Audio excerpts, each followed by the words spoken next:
ಕಾಯಿ ಸೈಜ್ ನಿಮ್ಗೆ ಮೀಡಿಯಂ ಆದ್ರೆ ಹತ್ತಿ ಹೊಡೆದ ನಂತರ ನಿಮ್ಗೆ ಏನಂದ್ರೆ ಈ ತರ ಏನಂದ್ರೆ ಬಹಳ ಅಗಲ ಏನಂದ್ರೆ ಹೊಡೆಯುತ್ತೆ. ಹತ್ತಿ ತೆಗಿಯಕ್ ಬಹಳ ಸರಳ ಇರುತ್ತೆ.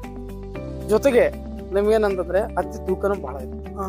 ಮುಖ್ಯವಾಗಿ 9 ಕಾಳು ಇರೋದ್ರಿಂದ ನಿಮ್ಗೆ ಆಮೇಲೆ ಇದ್ರದ್ದು ಅಂದ್ರೆ ಸ್ಟೆಬಲ್ ಬಹಳ ಸ್ಟೆಪಲ್ ಬಹಳ ಚೆನ್ನಾಗಿರುತ್ತೆ. ನೋಡ್ರಿ ನೀವು ನೋಡ್ಬೋದು ಸ್ಟೆಪಲ್ ನಿಮ್ಗೆ ಬಹಳ ಚೆನ್ನಾಗಿರುತ್ತೆ. ಹತ್ತಿನ ವೇಟ್ ಇದೆ. ಇವಾಗ ನೋಡಿದ್ರೆ ನಿಮ್ಗೆ ಹೆಚ್ಚ ಕಮ್ಮಿ 1.5 ಎಕರೆಯಲ್ಲಿ ನಿಮ್ಗೆ 1 ಎಕರೆಗೆ ಎಷ್ಟು ಇಳುವರಿ ಬಂದಿರಬಹುದು? ಮಿನಿಮಮ್ 20 ಕ್ವಿಂಟಲ್ ಬಂದ್ರಿ. 20 ಕ್ವಿಂಟಲ್ ಫಸ್ಟ್ ಪೀಕಿಂಗ್ 20 ಕ್ವಿಂಟಲ್ ಬಂದಿದೆ. ಈಗ ನೆಕ್ಸ್ಟ್ ಇನ್ನೆಷ್ಟು ಬರ್ಬೋದು?